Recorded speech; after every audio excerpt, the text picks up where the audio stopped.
여러분 안녕하십니까? 내외방송 뉴스입니다. 국민의힘이 국가구도 위기론을 제기한 더불어민주당의 주장을 반박했습니다. 윤재옥 원내대표는 오늘 열린 국정감사 대책회의에서 민주당이 정부 성과를 깎아내리기 위해 가짜 위기설을 만들어 매우 실망스럽다고 밝혔습니다.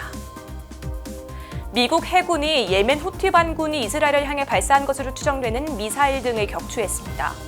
예멘 반군은 이스라엘의 적대적인 이란의 지원을 받고 있으며 최근 이스라엘과 하마스 전쟁에 미국이 개입할 경우 보복 가능성을 보였다고 우리 시간으로 오늘 외신들은 전했습니다.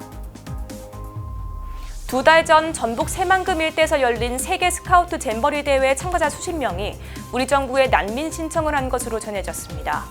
최근 법조계에 따르면 법무부 출입국 외국인 지원센터에서 난민 신청을 한 잼버리 참가자들을 대상으로 교육을 실시했으며 정확한 인원수나 국적은 공개되지 않았습니다.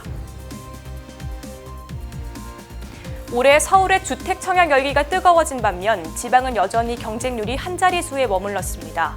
부동산 R114가 발표한 올해 청약 결과 서울의 청약 1순위 평균 경쟁률은 66대 1, 전국은 9대 2를 기록했는데 서울 주택의 보급량 부족과 신축 선호 현상이 더해졌기 때문으로 분석됩니다. 홈쇼핑 생방송에서 욕설을 해 출연이 정지됐던 정윤정 쇼호스트가 복귀한다고 NS홈쇼핑이 오늘 밝혔습니다.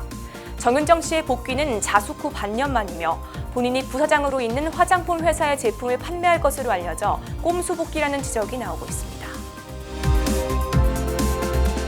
윤재옥 국민의힘 원내대표가 더불어민주당이 총선을 앞두고 정부의 정책 실패 프레임을 씌워 국민 불안을 부추겼다고 비판했습니다.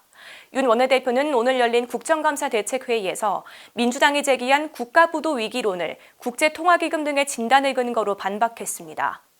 어제 국회에서 열린 기획재정위원회 국정감사에서 양경숙 민주당 의원의 나라를 말아먹고 있다는 등의 발언을 의식한 것으로 보입니다.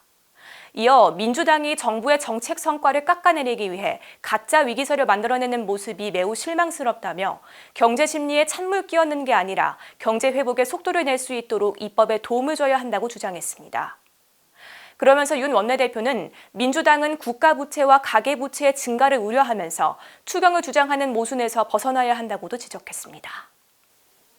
팔레스타인을 지지하고 있는 예멘 후티 반군이 이스라엘을 향해 발사한 것으로 보이는 미사일 등을 미 해군이 격추했습니다. 외신들에 따르면 미 국방부 대변인은 홍해 북부에 있는 해군 구축함이 예멘 후티 반군이 발사한 지상공격 순항미사일 3발과 드론 여러 대를 요격했다고 우리 시간으로 오늘 전했습니다. 이어 북쪽으로 향한 미사일은 잠재적으로 이스라엘 목표물을 향해 가고 있었다고 언급했는데 예멘 후티 반군은 이스라엘의 적대적인 이란의 지원을 받고 있습니다. 최근 후티 반군이 이스라엘과 하마스 전쟁에 미국이 개입하면 보복할 수 있다고 밝힌 적이 있는데 실제로 얼마 전 시리아와 이라크에 주둔 중인 미군을 향한 드론 공격이 일어나기도 했습니다. 이에 조 바이든 대통령은 세계 각국 미국인들에게 신변 안전주의보를 발령했습니다. 빠른 뉴스 행복을 주는 내외방송 정지원입니다. 안녕하십니까? 정지원입니다. 좀 더 빠른 소식을 원하신다면 오른쪽에 있는 구독하기 버튼을 눌러주시기 바랍니다. 알림 설정까지 완료하시면 영상이 올라오는 즉시 확인하실 수 있습니다. 저희 내외방송을 시청해주셔서 정말 고맙습니다.